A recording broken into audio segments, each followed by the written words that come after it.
What's up, good people? Mark Holmes here, and as always, I want to thank you all for watching, commenting, subscribing, and being part of the Joe Boo Sports Report. Without you guys, as well as you ladies, you know that this literally, and I mean literally, does not work. Hope you're having a great Taco Tuesday. I didn't have any tacos today.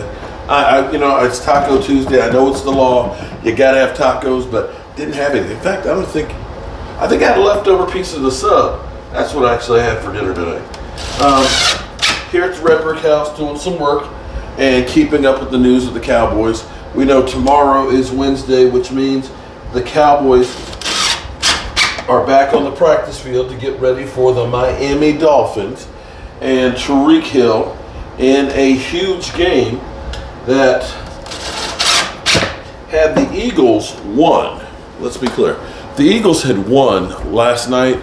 Pretty much the whole race would have been over. Knowing the Cowboys have Miami and Detroit and then the Commanders, chances were we weren't going to be able to catch the Eagles because the Eagles would have been a game, actually 2 games up on us, basically, and the race would have been over. But because they choked, and that's right, I'm saying they choked. You know, I'm saying that because of you, Philly 500, because of you, bro, because you kept going on and on and on till the break of dawn saying that the Cowboys choke season. You forgot rule number 1. Don't start talking about other people choking before your team's played. Yeah, kind of came back to bite you in the ass, didn't it? But be that as it may,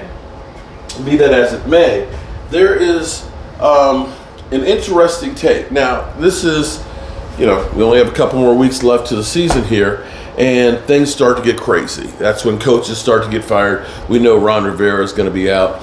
We already know that a couple of teams have already started the process of firing people to get a jump start on it. They said that there may be as many as 10 vacancies in the NFL. And Dan Quinn, having done what he's done from the Dallas Cowboys defense, although some people might say after Buffalo, hold your horses there, but one game does not make a season, okay? Overall, when you think about what we had with Mike Nolan, when our team was completely ass on defense and couldn't get out of its own way, much less stop anybody, to where we are now with a defense, for the most part, that has played really, really well. But you could take any team, and every team out there has at least 3 losses. So understand that nobody out there is perfect.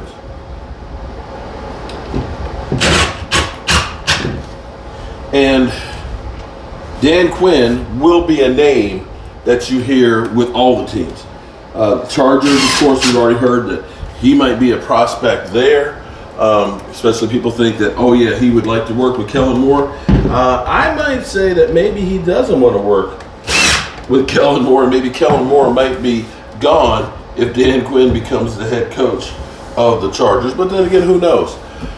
But the question now is, Albert Breer said that if Pete Carroll retires this year, because Pete Carroll is in his 70s, he is getting up there, that Dan Quinn could be a name to think about as far as head coach for the team.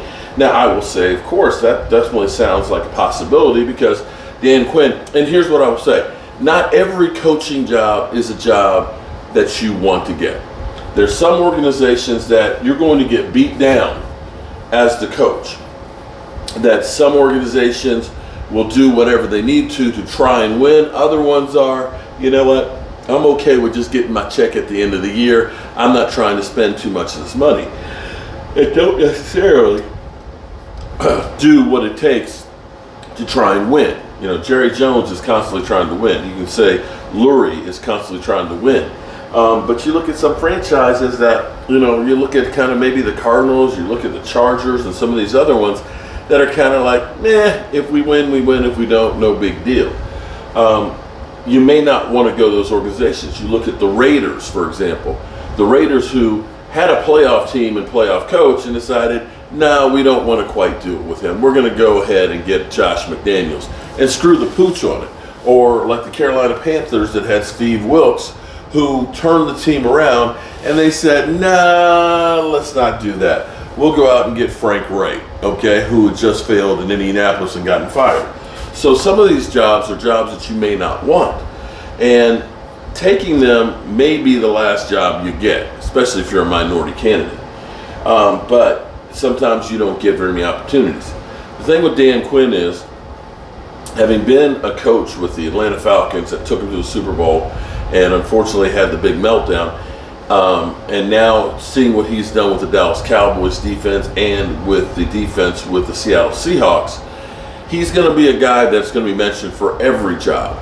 But here's the real question about Dan Quinn, is having been a head coach that went to a Super Bowl, having to deal with the owner and the media and everything else, and understand head coach is not the same as a coordinator.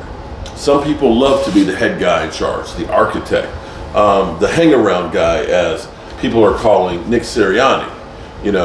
Those who can't actually coach the players are better off being the hang-around guy, the rah-rah guy, and act like he's doing stuff, when it's really the assistant coaches and the coordinators that are doing the work.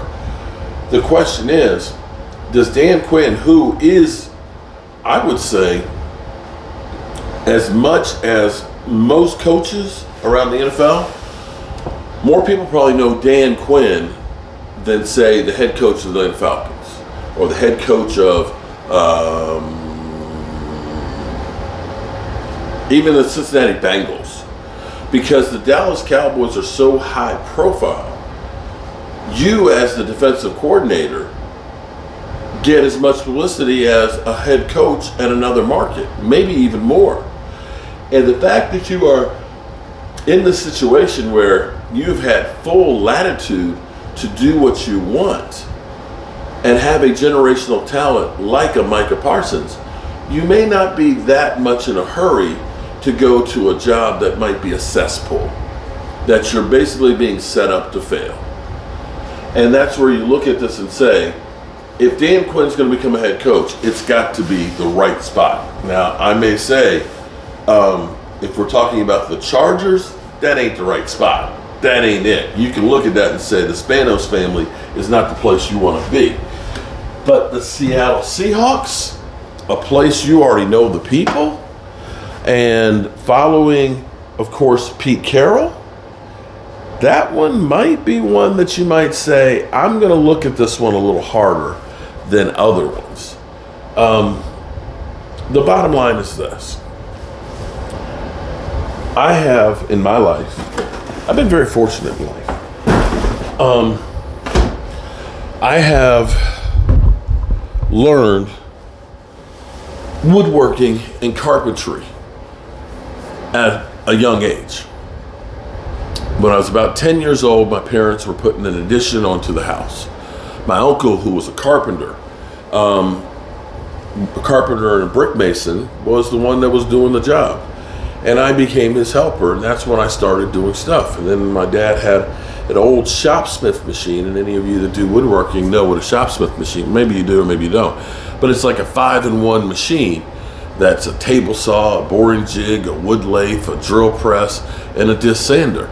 And he had an old Mark II in the garage, and then I, cleaned it up and started making little shelves and stuff that are still there to this day at my mom's house.